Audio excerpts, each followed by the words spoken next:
This is Wobbly Wallaby welcoming you to this farming video for newly made saints in Ragnarok Mobile 2.0. Thank you for choosing this class. You're now one of the most vital parts of any party, but that does come at a cost. This support class can be very painful to farm. I saw comments where people were struggling to farm with saints when they are new to ROM 2.0.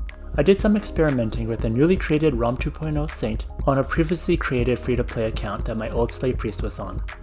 Here's my adventure book deposit. It's very little, so you can see this is still very relevant to new players who have nothing for adventure handbook deposits. You may have heard of shadow wave farming, which is fine if you have the advanced rune for it. However, for new players, the chance of you getting this advanced rune is extremely low in the first couple of days.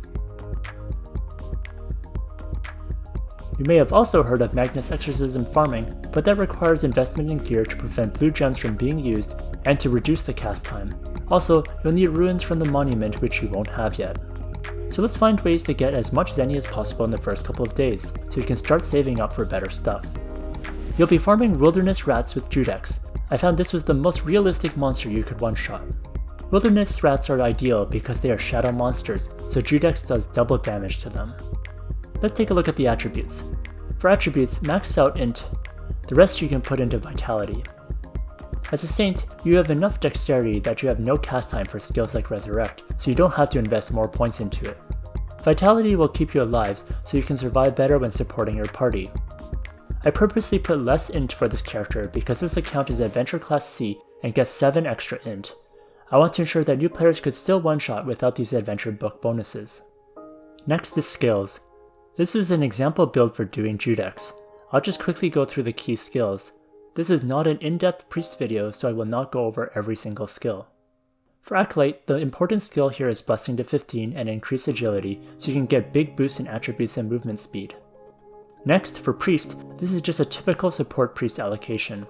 Please note that Resurrect is at level 3, which is what priests use to ensure the cast time is lower. The developers had the preset defaulted to level 4, which is not ideal. Next is High Priest. The most important is Judex. Now a lot of farming videos you'll see Judex set to level 1 to reduce the cast time to 0. However, at level 1 you can't one-shot anything. Instead, I would recommend you set it to 20 so you can actually kill stuff. I'll talk about why it's okay to set it to something this high. The cast time is 1.1 seconds with a cast delay of 0.45 seconds, which seems horrible at first, but fear not, when you use Blessing this will go down to 0.4 seconds cast time. You won't be able to reduce the cast delay through any skills, so we're stuck with a 0.45 second cast delay.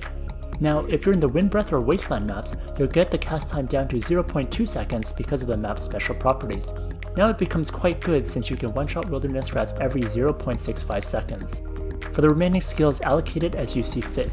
This is what I did for Archbishop just to show you that even though you put 20 points into Judex, you still have plenty of points for your support skills. Next is gear. Your starting gear helps you do a lot of damage with Judex. In particular, the staff gives you a damage boost based on your level. You should have all of this by the second day when you become a saint.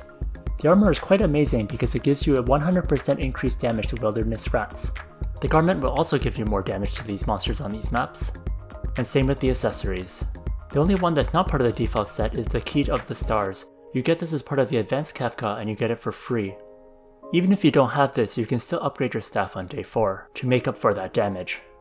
I was killing other creatures outside of the Wind Breath or Wasteland maps and I just couldn't do it. I couldn't even one-shot level 85 creatures. This gear that you get at the start has increased damage specific to these maps. It allows you to farm most efficiently with them. Next is your farming setup. I go to Wind Breath and farm wilderness rats in this spot. I have Judex, Blessing, and Play Dead in my auto attack slots. If you still have problems one-shotting these rats, make sure you talk with the daily EXP NPC in Prontera to get a food voucher. You can eat the int B meals to gain 20% magic attack and 10 int. In 150 minutes of combat time, I earned about 220,000 raw Zenny, or about 440,000 Zenny per 30 minutes, which was actually quite underwhelming when I compared it with my new dorm that could earn about 500,000 raw Zenny. So Monster Lab to the rescue, you can do these 3 times a day and it takes up 30 minutes of combat time. You can find the Monster Lab NPC in Prontera, and it takes up to 5 minutes to do each of these runs. Each run will give you 99,600 Zenny and some materials. So my final recommendation is to do this. Run Monster Lab 3 times a day, for 298,800 zenny and 90 minutes of combat time. For the remaining 60 minutes, you can get about 88,000, farming wilderness rats and wind breath. If you listen to music each day, you can get another 30 minutes of combat time, so you can get an extra 44,000. So with 180 minutes of combat time, you'll get 430,800 raw zenny. You can run your character until red stamina, which is around 320 minutes to keep earning more zenny. For now, I believe this is the best setup. Once you get better gear and have better AoE, you'll be able to earn more per day. I'll make another video once I figure that out.